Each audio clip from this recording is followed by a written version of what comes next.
This is Kevin Conroy, the voice of Batman. And you're listening to the DCAU Review, hosted by Cal and Liam, streaming at DCAUreview.com and on your favorite podcast app. Gotham City is out of control. An entire city screaming in fear. Supervillains walk the streets, preying on the innocent. They will learn the true nature of power. The police are powerless. A creature prowls this urban wasteland. Who's that? He moves in darkness. For some, he is a rumor, a name whispered in the corridors of the underworld, waiting for the chance to strike. Let every criminal know the acid taste of fear. You crazy! Bat! Giant bat! Gotham has forgotten what justice means. The Dark Knight is here to remind them. Who are you? Batman. Good guys wear black. Hey everybody, welcome to episode 153 of the DCAU Review. I am one of your hosts, Cal, and with me, my good friend, good brother, the gentleman that runs our Twitter page. That's right, it's our other host, Liam. Liam, welcome to episode 153 of the DCAU Review. Right, we are continuing with our reviews of Batman the Animated Series all month long, and this one is something of a rarity in that we are watching an episode, or reviewing an episode this week, that is a direct sequel to a previous episode. There isn't a lot of direct continuity in a lot of these episodes, other than the literal two-parters or the an occasional reference here and there. Obviously, we have recurring characters, but this is definitely a direct sequel to our previous villain's appearance in Feet of Clay. But this week we are talking about the sequel episode, Mudslide. That's right. And as you said, we did cover Feet of Clay already in the archives at DCAUreview.com. You can head back on your favorite podcast app or at DCAUreview.com to check out the archives and listen to our review of that episode. If I recall, Liam, that episode sits in our top pick section. That was it was a fairly high score. Was that a perfect episode? From myself, I believe, yes. I think it was top pick for both of us, but a perfect 40 from me. That's right. Which is interesting because we know that the first part of that episode, the visual and animation, maybe not definitely not from our favorite animation studio, but made up for it more than enough in the second part, and some great directing from friend of the show Kevin Altieri, who directed part 2, I believe, of Feet of Clay. So some great stuff there, some great stuff to talk about. But today, as you mentioned, we are discussing Mudslide. So before we get into breaking down our 4 categories for this episode and the official IMDb synopsis, which you will provide to us, I will let the listeners know that this episode originally aired on September the 15th, 1993, which means we are coming up here in just a few short months. It will be the 28-year anniversary of this show. And interestingly, Liam, this episode actually aired a little over a year and a couple days after Feet of Clay Part 1 had originally aired. So this was the sequel. They had to wait a little while. We had to wait a little while before there was a follow-up to the Clayface episode. So hit us with that official IMDb synopsis, if you will.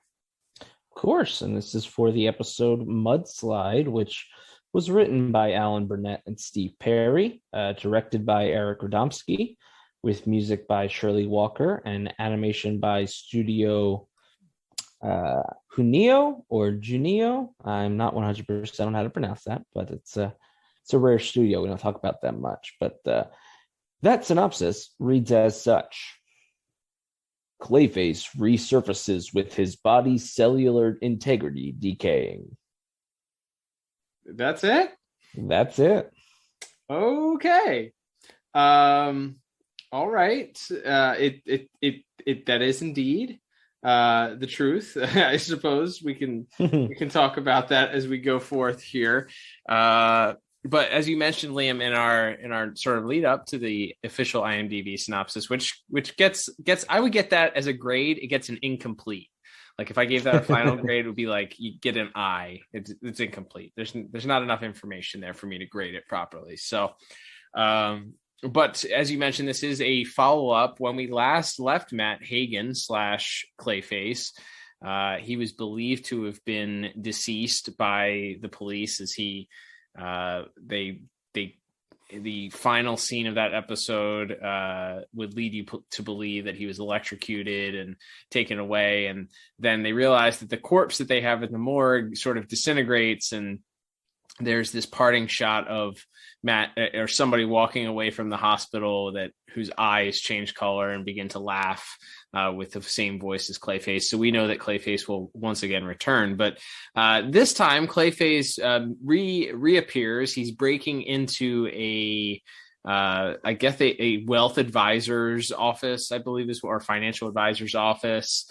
And we quickly learn that something is not quite the same or right with old Matt Hagen. Yeah, it's an interesting opener there. So we just got this sort of cold open of the security guards talking, and then a guy who happens to look a lot like one of the security guards goes up to the owner or CEO of this company's office to help himself to the contents of his safe. The second security guard comes up to interfere there, and he's sort of attacked by what turns out to be Clayface there. Batman's kind of on the scene pretty quickly there. And Clayface actually gets the drop on Batman and seemingly has him dead to rights, but then the clock dramatically strikes 12, and Clayface seems to begin to kind of fall apart, and he has sort of a low-speed chase with Batman from there through the streets of Gotham.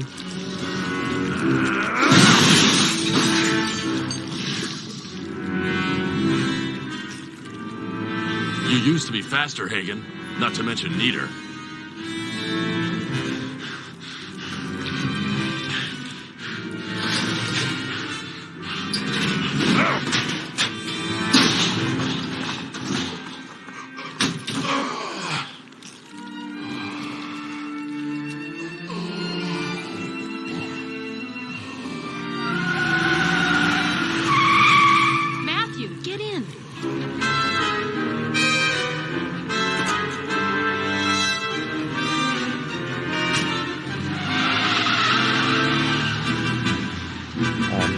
But is finally able to escape thanks to a mysterious woman who shows up and drives away with him just in the nick of time, just as Batman sort of has him cornered. So it's an interesting open to the episode because obviously we immediately establish there's no real mystery about who the villain is this week.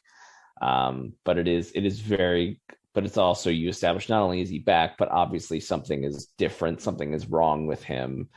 And that sort of is our driving force of the episode is Clayface and this doctor accomplice of his trying to find ways to keep him from degenerating as his condition is worsened to not only can he not sort of shape change at will anymore, he can't even sort of hold form at all, even as that sort of giant mud monster that he is in his quote unquote true form now. Even that, like, holding solid form at all is becoming impossible for him.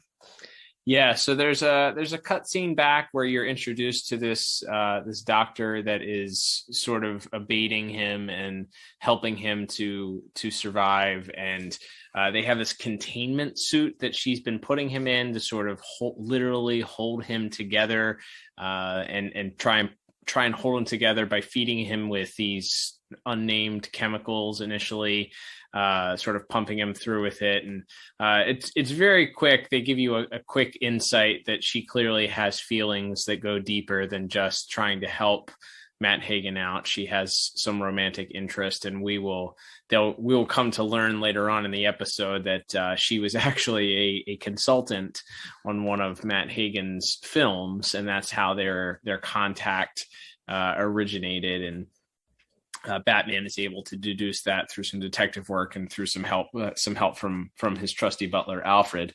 But we get to see that she has romantic feelings for him, and he is still very much not feeling this whole monster gimmick. He enjoys the power, but at the same time, it seems like he's very much over it. And it's interesting because Batman reiterates at the beginning, right as they're experiencing that low chase scene or low speed chase scene, that he has, the offer still stands for him to help Hagen use Batman to use his resources to help Hagen to become human again.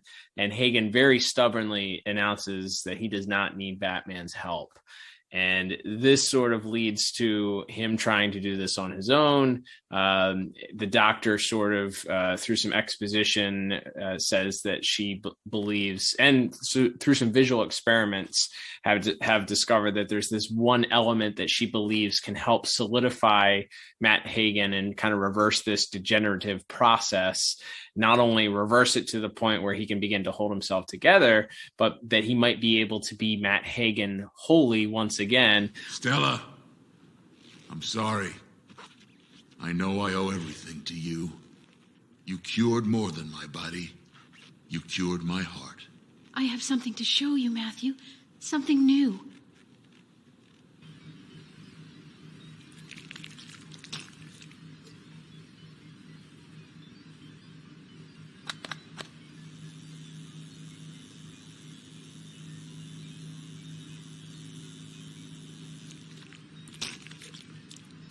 Now watch. How did you do that? A new isotope. MP40, an experimental mutagenic adaptogen. I believe it can restore, maybe even increase your powers, perhaps permanently. You can become Matt Hagen again, forever. Where can we get this stuff? Well, that's a problem. The only large source is Wayne Biomedical Labs. It's rare, and it will be well protected. Protected from human thieves, maybe, but not from Clayface. No, Matthew, it's too risky. Without the suit, your structural integrity could go at any time. It's worth the risk. I'm not spending the rest of my life like this. But of course, wouldn't you know it, they would have to go and break into a Bruce Wayne-owned company in order to obtain this chemical. So the irony being that Batman has offered to help him, he's rejected it, but then he goes to steal this chemical, unbeknownst to him, from Batman himself. Yeah, and that sort of leads to our second action beat of the episode, as Batman kind of corners him, and Clayface disguises himself as one of the scientists and sort of almost gets away. He ends up on a subway, but can't maintain the form to blend in for any longer. And Batman is able to confront him on the subway, and even kind of has him dead to rights there using some liquid nitrogen, something that kind of freezes him. But then Clayface kind of just dives out a window in an act of desperation, and then lands in sort of a passing dump truck and is able to escape that way with the isotope. It is from a plot standpoint pretty basic. It's just, we get a little bit, like you said, of Clayface. We establish what his relationship with this doctor is from Batman, and that sort of sets up our final confrontation. Batman has another brief talk with Alfred as they're sort of puzzling over what the connection is and where they could be hiding. And Alfred makes a passing mention that the only relationship with the doctor that Clayface ever had was on screen when in a movie that Matt Hagen had starred in. As you mentioned, we find out that the doctor was in fact a consultant on the film.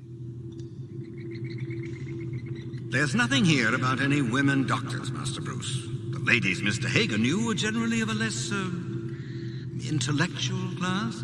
We're missing something. I can't imagine what. Closest thing Hagen had to a relationship with a doctor was in the film Dark Interlude. In it, he plays Eric Chandler, a senator who falls in love with a plastic surgeon treating him. That's it. His movies. Master Bruce? No time to explain now, Alfred. There never is.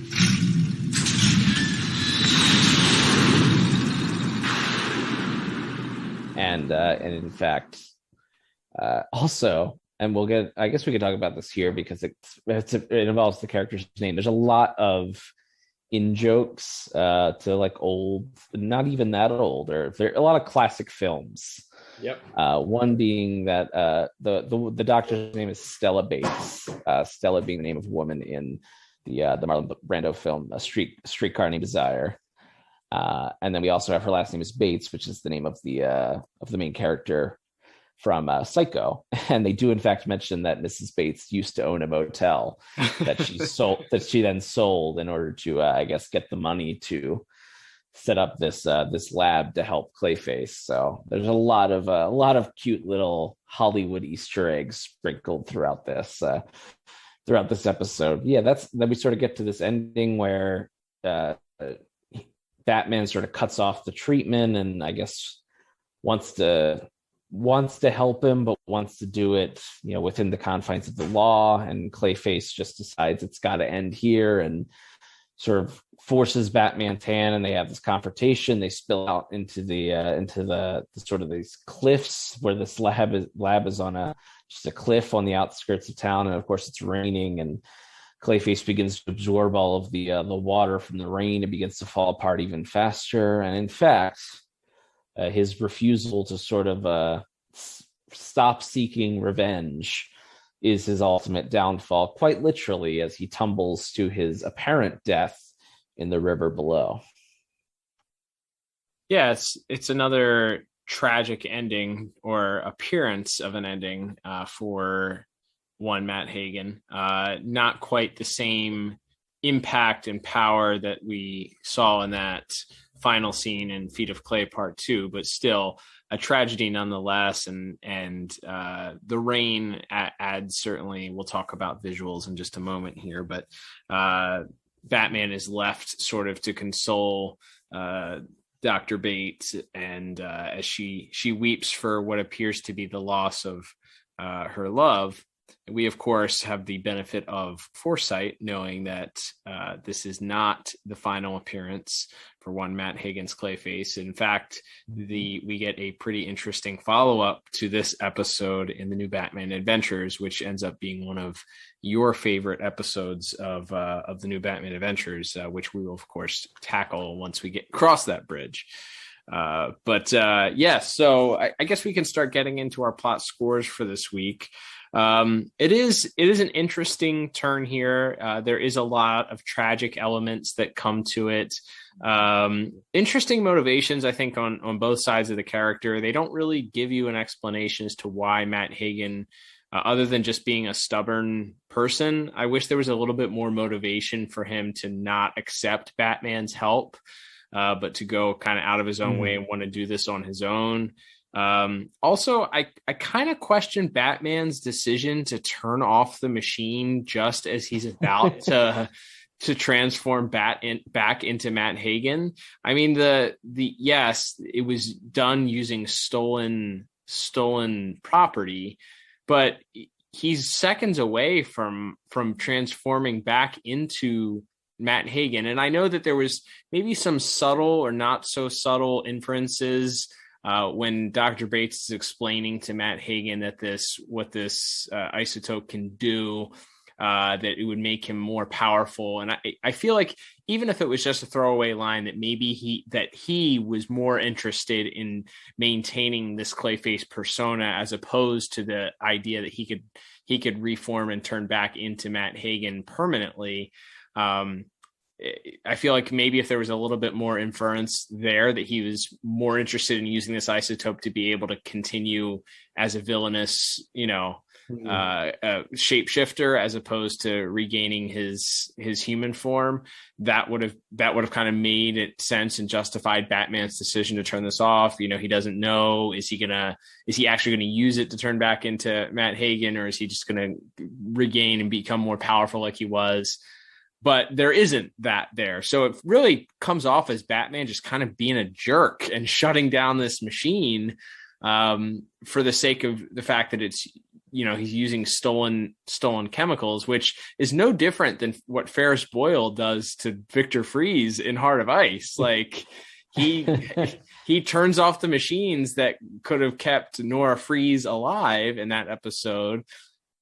Did he have the right to? Sure, but he's still kind of a jerk in that episode. So doesn't this in turn make Batman kind of a jerk? I'd say so. And yeah, I think so. Yeah, there's the one scene earlier, like you said, they mentioned where he mentions that it could make him more powerful or whatever. And there's also the scene earlier where the Doctor is watching the movie, and he destroys the TV and says, "That's not who I am anymore," and then sort of repeats, upsets the Doctor, and he sort of somewhat coldly, embraces her and repeats the line from the movie, which to me, I sort of took as this is an act for him. Like he's using her, and using sort of her infatuation with him, but that's not expressly said. And if there was, as I agree that there needed to be at least one line in that final act about how, he was really using her at first just to stay alive, and then he once he found out about this isotope, he wanted to use her to gain more power, not to become Matt Hagen again, but to increase his power as Clayface. I think that would have been a more interesting turn, because as it stands, he seems to be transforming back into a human, and then Batman shuts the machine off and doesn't really give a good reason for why he's got to stop Hagen here.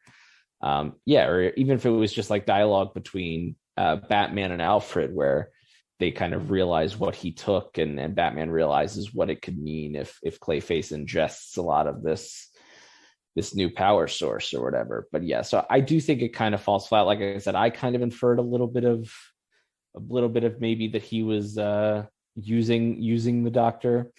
Also, not the least of which because in a previous episode he had a male companion that I'm not sure Matt Hagen swings that way. Like, is what I from a romantic standpoint. That's a good point. I think it's not always a binary switch for people. So perhaps he is I don't want to assume anyone. I don't want to assume this fictional mud monster's sexuality, but that did strike me as him kind of like just saying what he thought he needed to say to get her to keep helping him in that moment. But I agree with you for the most part that because it's not explicitly stated, that does hurt the final act there a little bit. It is still sad and tragic as he tumbles over the side and everything, but it's also a little bit like, well, that's the end, and it seems like that. And they don't wink at the camera this time. It does appear that maybe at least at the time that this was meant to be a true end for that character. So, like I said, I like this episode, but there's definitely some holes in it, and I think that why I ended up with a score of 6 out of 10. Very interesting that you gave it 6 out of 10, because I also gave it 6 out of 10. And we haven't reminded the listeners in quite a while, but we don't discuss our scores. We originally used to do that back in our early days, but at some point we made the switch where we don't really discuss our scores before we go on the air. So these come about independently, despite the fact we end up typically with similar scores as we did today. I think the same reason. It's not a bad episode. It's enjoyable. 22 minutes. It's very, it didn't feel like it dragged at any point. The pace was set very well. I didn't think that this was one that could have used an expansion of the story in a second part. I think they contained and told a story well within those 22 minutes. But I think those plot holes, of kind of making Batman out to be a little bit of a jerk. And I do like maybe the subtlety of him using the Doctor, but because it's not explicitly said, it's difficult to say that he did or was not doing that specifically. So because we have to kind of draw our own conclusions there, I think that's why we ended up both giving it a little bit of a lower score than we otherwise would have. Yeah, I definitely agree with some with that. Definitely some things to like, but not a home run, as it were. Indeed. Let's move on to our next category, Liam, which will be visual and animation. This is a large category to talk about. Of course, we have a very interesting physical looking character here with different traits and shape shifting. And I feel like the animators had a lot of fun as they did in prior episodes with this. Looking up, kind of talking about the animation studio itself. You mentioned the studio Junio or Junio, whatever it is not one that was used too many times. It was previously used in the Underdwellers. Dollar in the Jar. Dollar in the Bad episode jar. It was also used in Dreams in Darkness that we've covered both in the archives at DCAUreview.com. And then there's several others that we'll cover in the future that they did, but they only did, it looks like 1, 2, 3, 4, 5, according to the DCAU wiki, only 7 episodes that this animation studio ended up doing. So interesting. I felt like most of the characters look to be pretty much on model. This leans a little bit more towards that pointier nose, droopier cowl, longer eared Batman, more than the square jawed Batman. But there was, I felt like almost a hybrid between the two styles here. That I felt like at points it kind of did shift a little bit more to that square jawed Batman. Yeah, I mean, I thought it was pretty consistent. Which again, we've talked about that a lot. That's generally what all we want. Different animation studios, different directors, different storyboard artists. It's not always going to look exactly the same as different artists drawing the same character in different comic books. It happens. But yeah, I thought that Batman's has a pretty consistent look throughout all of it. Yeah, it is interesting because it's not the real long droopy nose and the super elongated and kind of angular chin, but it is some sort of as you said, a hybrid between that and the sort of very straight up on model super square jawed design. So yeah, I think it's fine. I think for the most part, and part of that I think is because of the content of the episode. We don't get a lot of the miraculous and incredible transformations from Clayface in this episode that we got in the first one. It feels a little more horror based. His melting, the scene where he is disguised as the scientist on the subway and his face slowly begins to melt and he sort of headbutts the window and his head kind of explodes into mud and everyone sort of runs away as you see the mud and clay sort of start to cover this woman's body as she sort of slowly melts back into Clayface. It definitely feels like there was more of a horror influence on this episode than the previous one, which maybe had more of an Eastern anime feel to it. Look at that lady, Mommy. She's got mud all over her.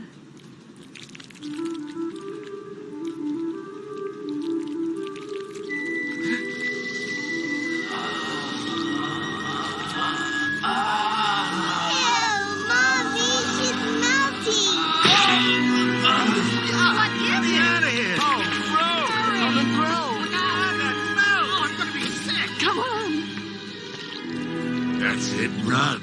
Run for your measly lives. Run from Clayface!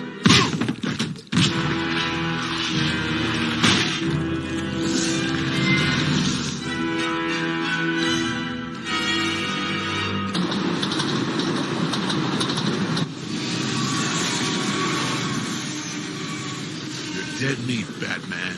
No room to dodge. I got you cold. Other way around, Hagen.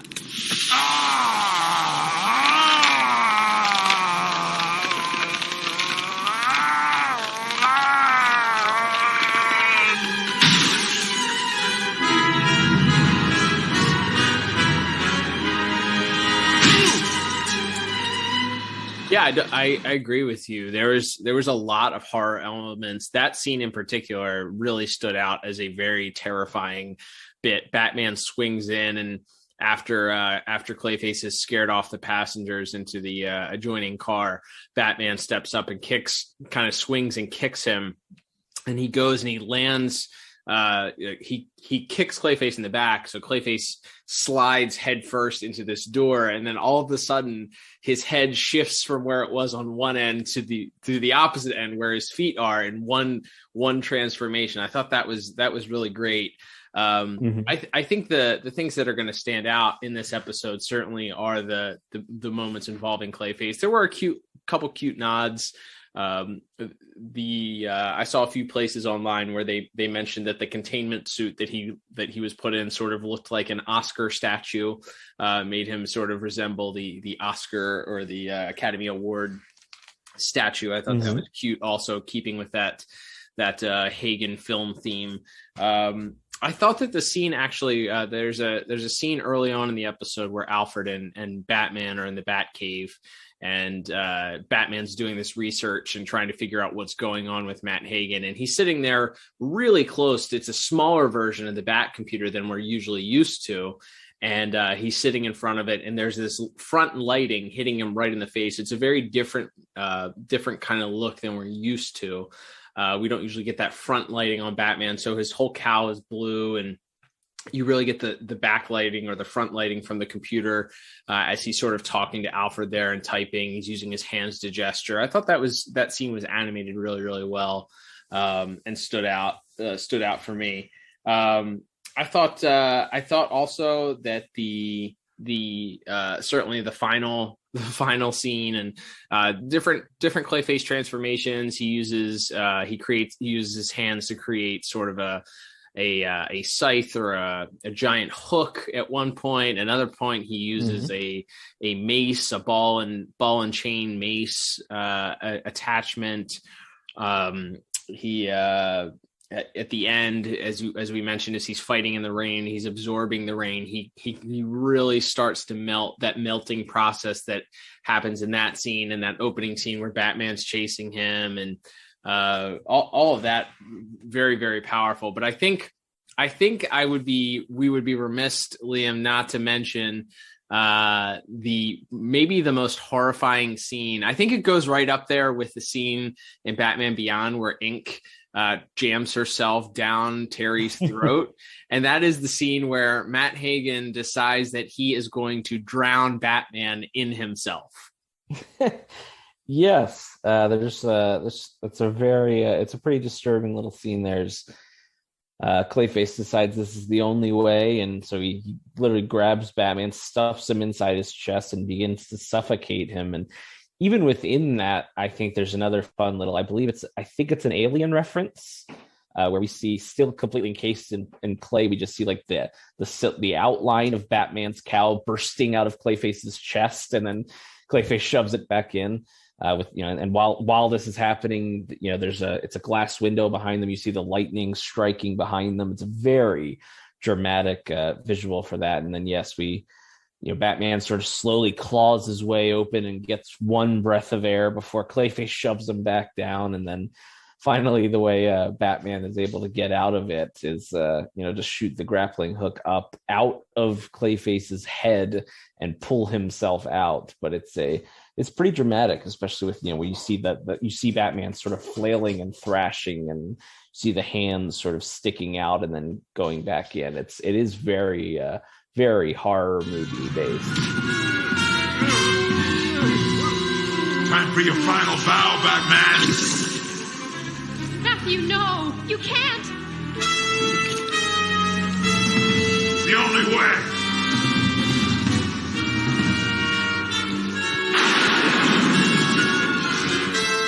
Please, stop it! Think, Stella! Do you want Matt Hagen or this? No. No, you don't! Is he? Almost. I could feel his heart slowing.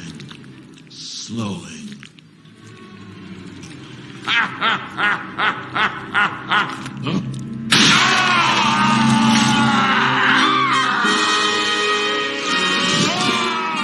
I'm pretty shocked. I guess I don't know how they got this past standards and practices, that this was something that they could show Batman being suffocated and then him shooting a grappling gun out of the back of Clayface's head. You literally see the explosion come out of the back of his head and him scream in pain as this, as the grappling hook shoots out from the back of his head. Really, really a great visual, great scene. As you mentioned, the lightning strike as Batman's head is coming out is, I think, it is pretty much the highlight of that scene. Done, animated really, really well. I would love to see some of the original storyboards from that. Just see what the original drawings were and what they had in mind compared to what actually ended up coming out, because it's really, really intense. But that scene really, really strong. I had also mentioned the transformation on the subway, especially when he smashes his head up against the glass, and the passengers around him start to freak out. But really, I think that the tragic ending of this episode is really highlighted and really emphasized as they go over the cliff. Batman and Clayface are fighting, and they go over the cliff together, and Batman is hanging on, and Clayface sort of has a tentacle, if you will, attached to Batman, and he's slowly slipping, and Batman tells him he's got to pull himself together, and he delivers kind of this last line and plummets into the water as he can't maintain his solidity, and he falls down into the water, and the camera pans down into the water and you see the body hit. And then they cut to sort of the surface of the water, and you see just the shape of, the outline of a human man there. And then it very quickly dissipates and goes away. And it's, it really, really plays into that final tragic ending of this character, or what you believe to be the ending of this character, is he literally can no longer hold himself together, and that man is just, he's gone, he's disintegrated. There is nothing left anymore of this man.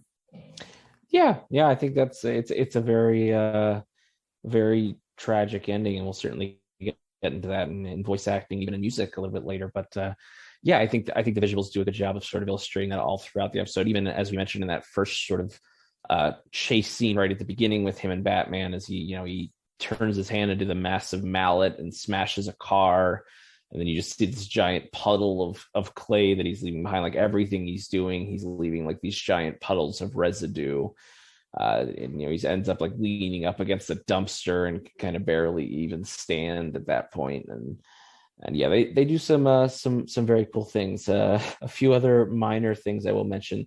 I didn't really have a good place to put this, so I guess I'll put it here. Is this episode and the movie that Matt Hagen is in is referenced in the Batman Arkham Knight video game. There's a poster for it I believe it's in Batgirl's office at one point, or Oracle's office at one point. And then and the other note I had is that when Alfred is looking over magazine covers to try to figure out who the woman is, Matt Hagen apparently was photographed with Marilyn Monroe at some point. That's pretty funny. I like that. Yeah, there was the stacks and stacks of the magazines really kind of drove home the fact that this guy, and I don't know if they mentioned that he was a movie star in that first episode, but I don't know that I quite got from that episode just how big of a movie star that he was supposed to have been.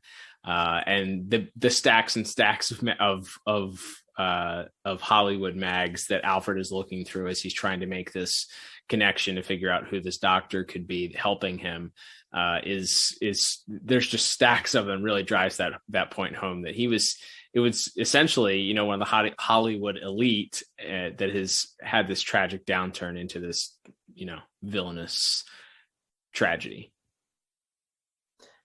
Yeah, absolutely. That is an interesting wrinkle that, they definitely didn't really explain in that first episode. But yeah, so I think visuals very strong in this episode. Like we said, not the same type of visuals that we got in the first Clayface episode, but I think it worked for the story they were telling because it was meant to be more of a body horror story. So I ended up giving visuals a very strong 9 out of 10. Nice. I felt like between the scene on the subway and the scene with Batman being smothered inside of him and just the visuals that accompanied that, along with that, even that very first, that lumbering slow chase scene, as you mentioned, just really being able to communicate the exhaustion and the it's almost like, he's out of shape. He's just, pun intended, he can't hold himself together, and he comes to the end after Batman's chasing him. He just collapses on that dumpster and is just so exhausted. I felt that through the visuals. So I felt like I had no choice but to give this a perfect 10 out of 10. Oh, very nice. Yeah.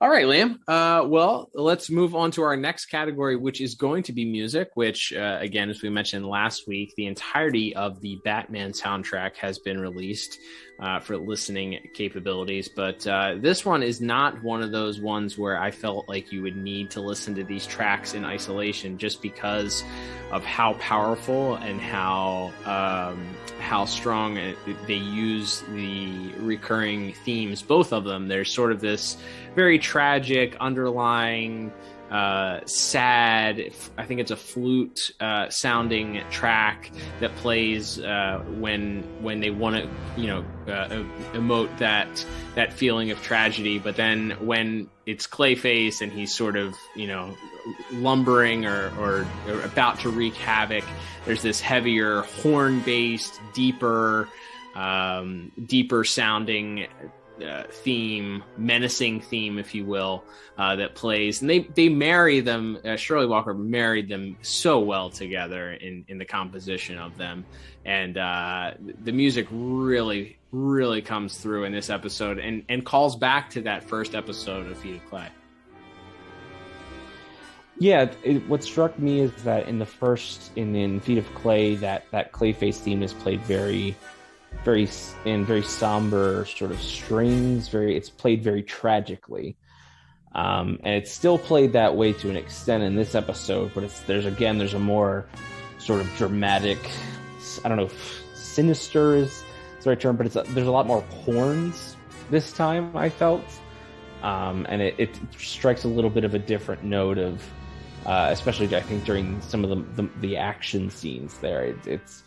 It's still the same theme. It's still the same notes. You can still tell what it is, but it definitely has a different note. No pun intended this time. It definitely has a different style of the same theme, and that's one thing that of course Shirley Walker was so good at with the Batman theme itself, and with a lot of these different villain themes, was taking the same piece of music and changing the key or changing the instrument you play it on, and it gives it a completely different type of meaning and gives the episode an entirely different feel.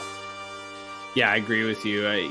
There's even points where they play that more tragic, maybe the Matt Hagen or the I don't know what other word to use other than the tragic side of the Clayface theme, and she plays it in sort of off-key notes and sort of minor keys, as opposed to the standard tuning of the typical notes, and it sort of just adds to this whole theme that he's falling apart, and this isn't the same Matt Hagen that we even saw at post Clayface transformation in Feet of Clay. That this really is the monster that's coming unwound and just barely holding himself together, and it's sort of succumbing to this tragic diseased end that he's about to face. So I thought she did that really well. I think that the scene also that we talked about in visuals that was so strong with the smothering or the drowning of Batman inside of Clayface is played really well too, because the music sort of slows down to this very menacing crawl as Batman, as you hear Ron Perlman come through and talk about, his heart is slowing down, and he's feeling it, and then he laughs. He has this evil maniacal laugh we'll talk about in our voice acting in just a second, but he has this evil laugh that comes through, and then the grappling gun shoots out of the back of Clayface's head, and the Batman theme plays, and Batman flies out of the back of his head, and This is very triumphant, and one of the few times I felt like that they used the Batman theme for this, or that she chose to use the Batman theme for this episode. But it really punctuates that Batman triumphant moment with that Shirley Walker Batman theme.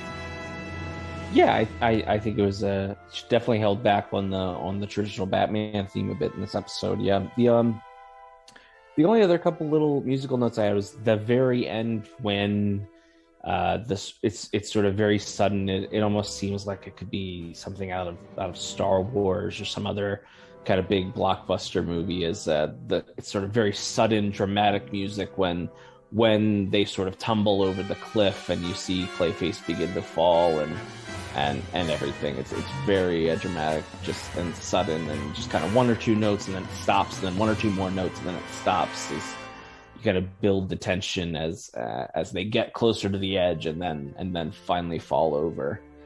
I thought that was pretty brilliant. And there's a right as Batman is sort of leaving the Batcave near the end, you see the door open up for him to drive out, and you see lightning strike, and you get a little bit of music there. I thought it was used pretty effectively there as well. So, yeah, overall, I thought the music was quite tremendous in this episode. Probably the strongest part of the episode for me, and that's saying something because obviously I liked visuals quite a bit as well. So, for all that being said, I actually gave music in this episode a perfect 10 out of 10.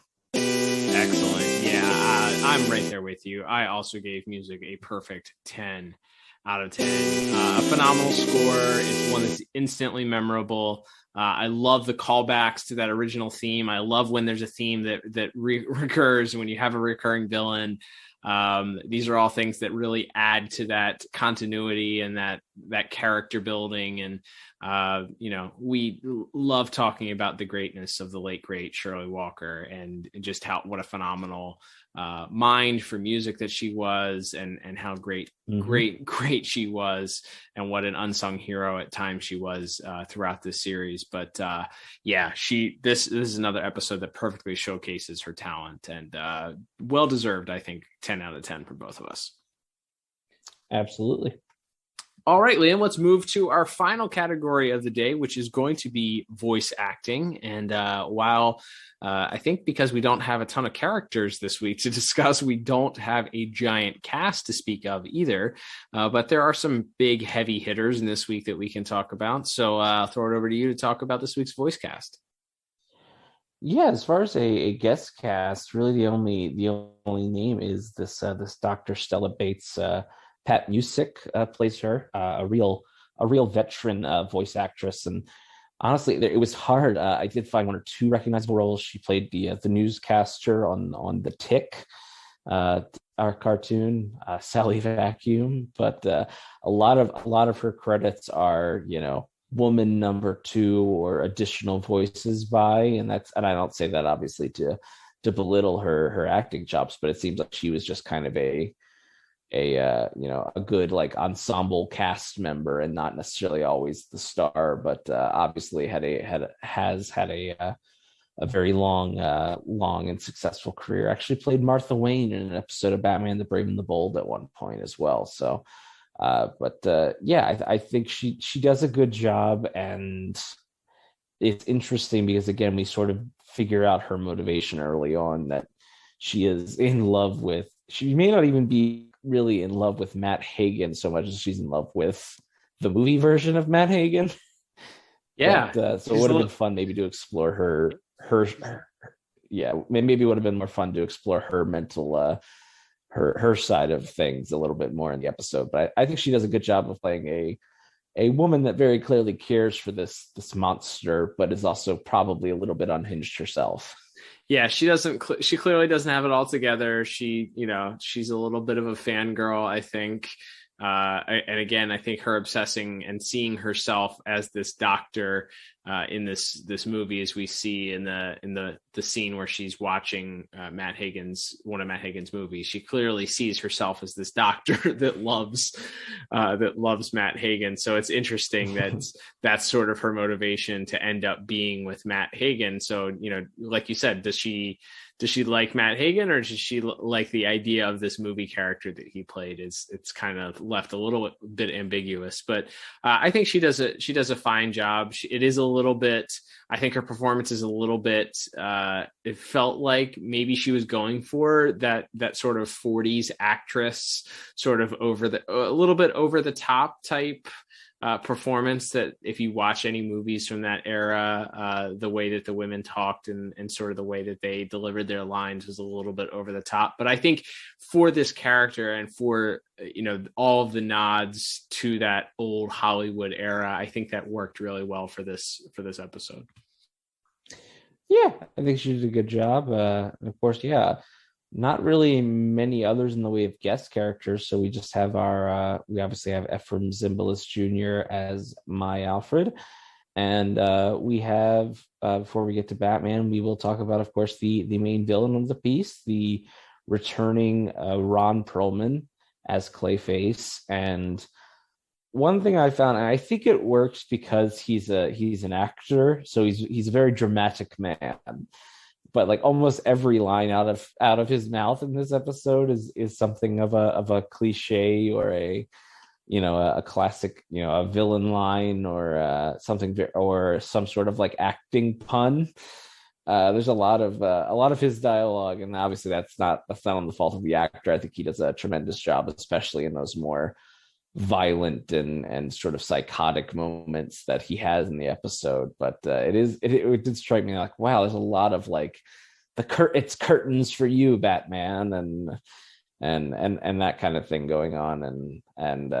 He's very over the top in this episode. Yeah, that whole final scene, I think he drops 3 or 4 straight acting puns, which again, you're right, he didn't write them. And I actually think the way that he delivers them, they're subtle enough. It's not a wink and a nod. It's not Arnold Schwarzenegger and Batman and Robin delivering his ice puns. It's not that over the top and obvious. So the way that he delivers them and the dramatic way that he's sort of screaming them as he tries to take Batman out is, I think it's effective enough. But the emotion that he has to convey in this is the frustrated and sort of, I guess he's sort of power hungry, and he's still trying to maintain this, but he's powerless of this degenerative state that he's in. He is sort of using this woman, or possibly using this woman to get as a means to get to the end that he's desiring.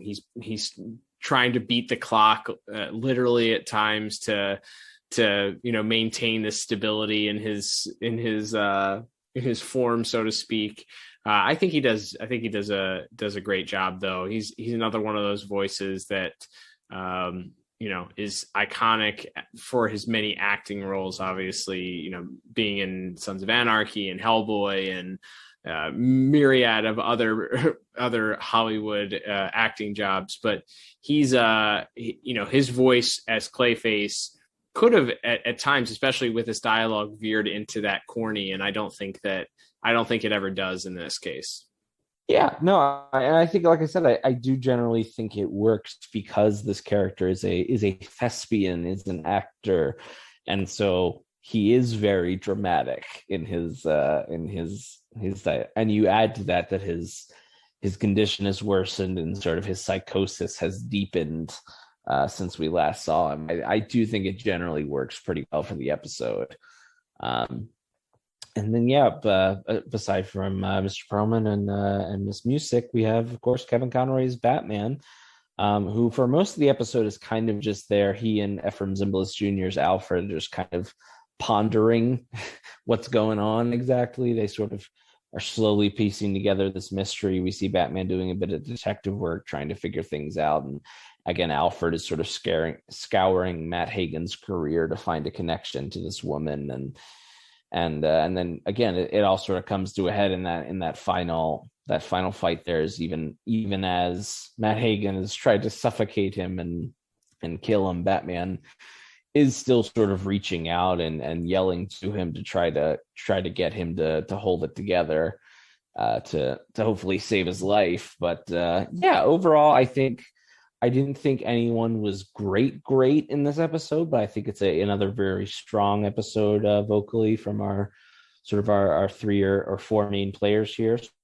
So I ended up on a score of 8 out of 10 for my voice acting. Nice. So I actually ended up going with a perfect 10 out of 10 for my acting. I actually really adored the interactions between Alfred and Batman in this episode, between Ephraim Zimbalist Jr. and Kevin Conroy. I thought their interactions, there was a lot of the story that was carried between their sort of investigation together and Alfred doing his best to try and keep up with Bruce in the middle of the investigation, at times even being, subtly snarky. And I love the line that he delivers as Batman is sitting at the computer and he's trying to break down, pun intended, he's trying to break down the fact that Clayface is having difficulty maintaining his composure. And Alfred responds with, "How grotesque. Would you like some tea?" Like, he's just so matter of fact. Like he's heard all of this before. It's no skin off of his nose. It's whatever. Okay. Yeah. It's very gross. Would you like some tea, Master Bruce? Like, am I correct in assuming the metamorphic Mr. Hagen is back in town, sir? Back, but not for long, I'd guess. It seems that Clayface is losing his integrity. I wasn't aware that he ever had any to begin with. I'm speaking in a physiological sense, Alfred. Based on destructive ultrasonic analysis of the sample, the molecular bonding of his clay flesh is breaking down. He's falling apart, literally. How grotesque. Tea? Whatever medical process he's using to keep himself together must cost a fortune, which is why he's committing robberies. And that woman helping him, what's her stake in this? Perhaps she enjoys mud baths. It's a great transition, but there's some great back and forth between the two of them. And ironically, I felt like that they end up doing a large portion, despite the fact that the main focus is Clayface. The main focus is his relationship with Stella Bates. It's interesting that I felt like there is a significant portion that is carried by Kevin Conroy and Ephraim Zimbalist Jr.'s interaction. And that starts right from the beginning. Alfred's classic line, "Your goose is cooked." And then as they do the investigation together and him poring over entertainment magazines while Batman is out. Like, I just love that visual of Alfred looking through old people magazines from the 40s to figure out, to find little tidbits and gossip rumors about Matt Hagen's life. So good. It's pretty incredible. And the line as Batman sort of figures out the mystery and jumps in the Batmobile to go away, and he's no time to explain. And Alfred just sort of goes, "Well, there never is there?" As Batman's pulling away. It's like, look, there's time. Like, clearly he had time, and he has a radio in the Batmobile. He could explain this to Alfred if he really wanted to. He's just not good at communicating. That's the issue here. But the back and forth between the two of them is definitely very good in this episode. Yeah, I agree. All right, Liam. Well, that one leaves. Well, wouldn't you know? Haven't heard that sound in a while, and then we hear it last week, and then we hear it this week, and that means, of course, that there is a bonus point as we wrap up here. It doesn't appear to be mine this week, so that must mean you've got one, Cal. You are spot on, my friend. Good intuition there. So I will mention that. So this episode is interesting. Last week, your bonus point, if I recall, as we reviewed The Man Who Killed Batman, which, of course, if you did not check out that classic episode, make sure give that a listen in the archives at DCAUreview.com or on your favorite podcast app. But I would say you ended up giving a bonus point for the title card. And ironically, this week, my bonus point also is for the title card. And at some point, we will do a bonus episode where we'll talk, or maybe even discuss this league to talk about the best of these iconic Batman the Animated Series title cards that just added so much character, and there's so much nostalgia around them that when you see them, you recognize, feelings come flooding back. and you recognize it. But I love that this one plays directly off of that original Feet of Clay title card, which has the masks, the drama masks, the tragedy and comedy masks that you often see as a visual representation of acting or the art of acting. And this one, as we see, has only the tragic mask, the tragedy mask. And it is not only the tragedy mask, it's cracked. So giving you that idea that this is a tragic story that we're about to witness, and that there's something that is not quite all put together there. And then, of course, the shadow from that tragedy mask reveals the silhouette of Clayface's head right there on the on the mask. Just a great visual, one that is just iconic to me when I think about the title cards from this series. So many of them, and again, I feel like we could probably give a bonus point for the title card most weeks that we review Batman the Animated Series, but really really strong for this week. I love this one. I love the continuity of it. I love the link back and the throwback to that original Clayface episode, which is not something we get a whole lot especially between the title cards, where they're direct nods or direct homages to the original episodes when it's a follow-up. So I love that. I felt like it was worth the bonus point. So I figured, heck, why not? If you can give a title card a bonus point, I will too. Love it, man. I did have a note about the title card that I had forgotten to mention in our visuals section. So it's nice that we gave it its own special shout out here in the bonus point section, because it is very striking how not only does it play off the title card from Feet of Clay, but also sort of shows off. It sort of gives you a little taste of what the episode is going to be. As you said, the mask is deteriorating, and you see the silhouette of Clayface behind it, and it's very, very striking and very memorable. Absolutely agreed. All right, Liam. Well, that will bring us to our final scores for this week's episode, totaling everything up, including with my bonus point. I ended up giving this episode a 37 out of 40, putting it in our top picks section. What about you? Yeah, I'm a few points lower here. Not a giant disparity. No need for the disagreement alarm, but I ended up at a 33 out of 40, so still a very strong score. And I think this is, despite my personal score not making it, I do think this episode deserves to be in the conversation of those top picks. So very cool that it ended up there, even if you liked it a bit more than I did, at least score wise. But as we get into rewatchability, I would say this is definitely one that you should watch. Not only is, like we said, it's a more direct sequel to a classic 2-part episode, but the events of this episode are then referenced in one of his next appearances way down the line in the new Batman adventures. So I definitely give this one a thumbs up for rewatchability.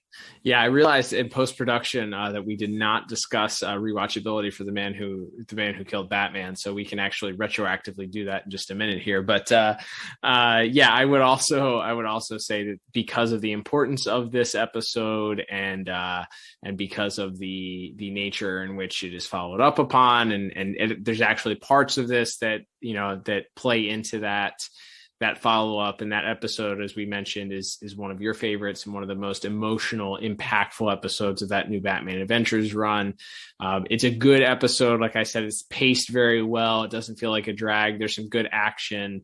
There's some great visuals. There's tremendous music, and there's some really good voice acting as well. So all those reasons, I give it a thumbs up. It's put this one on. Watch it in order, though. Make sure that you don't watch this one out of order. If you haven't seen Feet of Clay, go back and watch that one, and then listen to a review of that one before you check this one out. So, by the way, I think we can both agree that Man Who Killed Batman also falls into that category of it's a must watch also.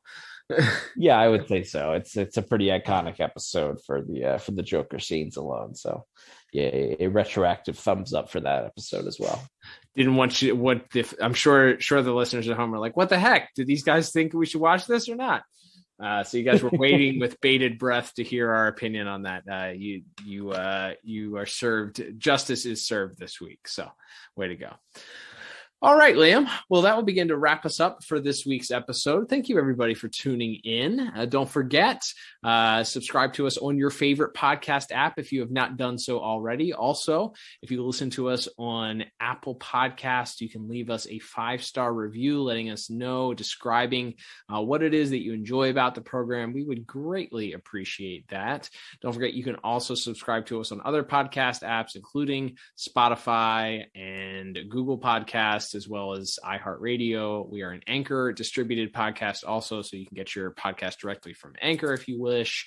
And you can also check out the entire archives at DCAUreview.com, where you can check out our other top picks, our other best of the best episodes, and actually our worst episodes also are the ones that we put in the bad episode jar. If you're interested in hearing what some of those are, you can check out those as well. They are just as fun to hear us describe, in my opinion.